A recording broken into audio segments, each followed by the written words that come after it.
Daniel Noble, Confederate mounted infantryman and Union naval hero, by Manton Ray Cornett. On Thursday, October 25th, 2012, a small gathering took place on a hillside near Gilmore in Wolfe County, Kentucky. The group consisted of 3 members of the Ben Caudle Camp, sons of Confederate veterans: Farron Sparkman, Lawrence Cook, and Manton Ray Cornett.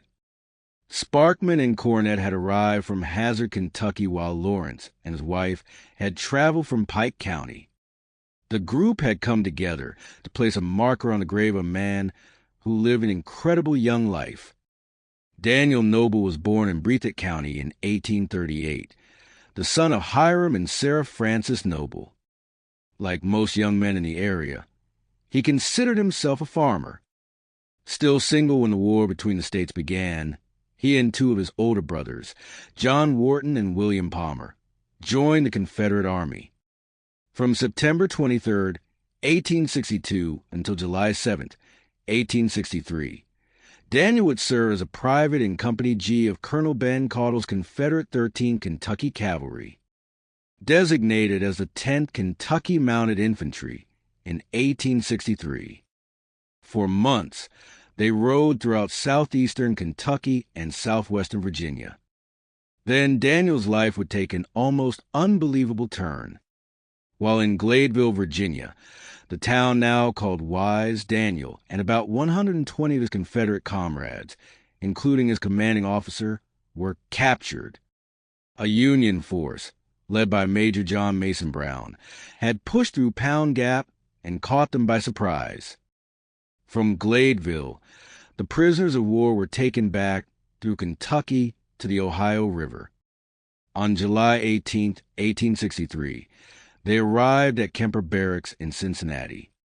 2 days later, most of the men were transferred to Camp Chase Prison in Columbus, Ohio.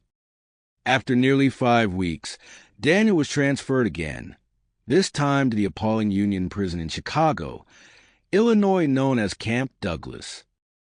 There were very few ways to leave Camp Douglas. Many Southern men would die there from disease, deprivation, and exposure. Tragically, their remains are still there today. In December of 1863, part of the U.S. Navy's fleet visited Chicago. One reason for being there was to round up as many new recruits as possible. Daniel, and many others who were healthy enough to be chosen, realized that harsh weather was in store. Their shelter was inadequate, food was in short supply, and that this might be their best chance for survival. From December 22nd to December 26th, 80 Confederate prisoners of war from Camp Douglas were selected to become landsmen in the United States Navy. A landsman is an inexperienced seaman. In today's terms, they might be called landlubbers. Daniel's official date of enlistment was December 23, 1863. On that day, he was described as 23 years of age. A 5 feet, 8.5-inch citizen of Breathitt County, Kentucky, with blue eyes, light hair, fair complexion, and having 2 small scars on his left thigh. Daniel's first naval assignment was aboard the USS South Carolina, which was part of the South Atlantic Blockading Squadron, stationed off the coast of Charlestown, South Carolina. The screw-propelled steamer was capable of 12 knots and carried 4 8-inch guns and 1 32-pounder. Prior to Daniel joining her crew, the South Carolina had seen service from Boston to Mosquito Inlet, Florida. Daniel would remain with the USS South Carolina until January 25, 1864. While life aboard the South Carolina may have been relatively mundane, Daniel's naval experience was about to become both exceptional and unforgettable. On January 26, 1864, he was transferred to and became a crew member of the USS Metacomet. This new ship was a side-wheel steam-powered gunboat assigned to the West Gulf Blockading Squadron near Mobile Bay, Alabama. She could run at 12.5 knots and carried 4 9-pound guns, 1 12-pound gun, 2 24-pound guns, and 2 100-pound guns. On June 6, 1864, the Metacomet captured the British blockade runner Donegal, and on June 30th, helped destroy another blockade runner, the Ivanhoe. On August 5th, Union Admiral David Farragut led his 17-ship fleet, including the Metacomet, into Mobile Bay, intent on destroying or capturing the two Confederate forts and the ships protecting them. The Battle of Mobile Bay was about to begin. Upon entering Mobile Bay, the lead ship, the USS Tecumseh, struck a torpedo, better known today as a mine, and began to sink.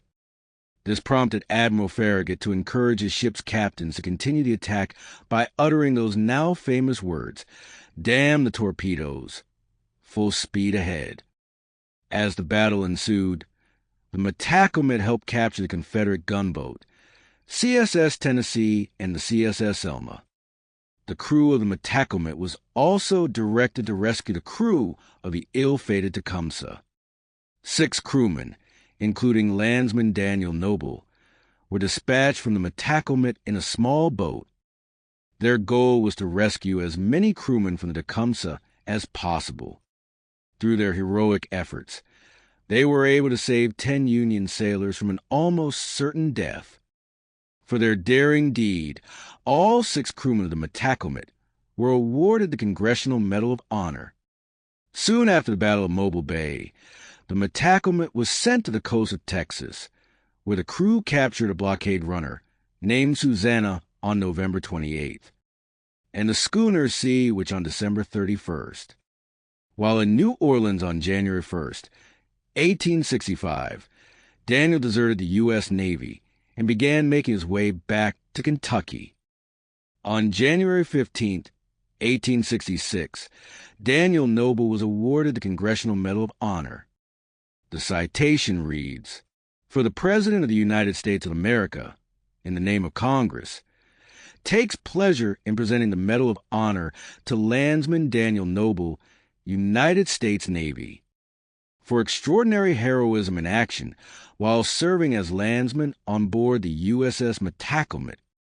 Landsman Noble served among the boat's crew, which went to the rescue of the U.S. monitor Tecumseh when that vessel was struck by a torpedo in passing enemy forts in Mobile Bay, Alabama, August 5, 1864.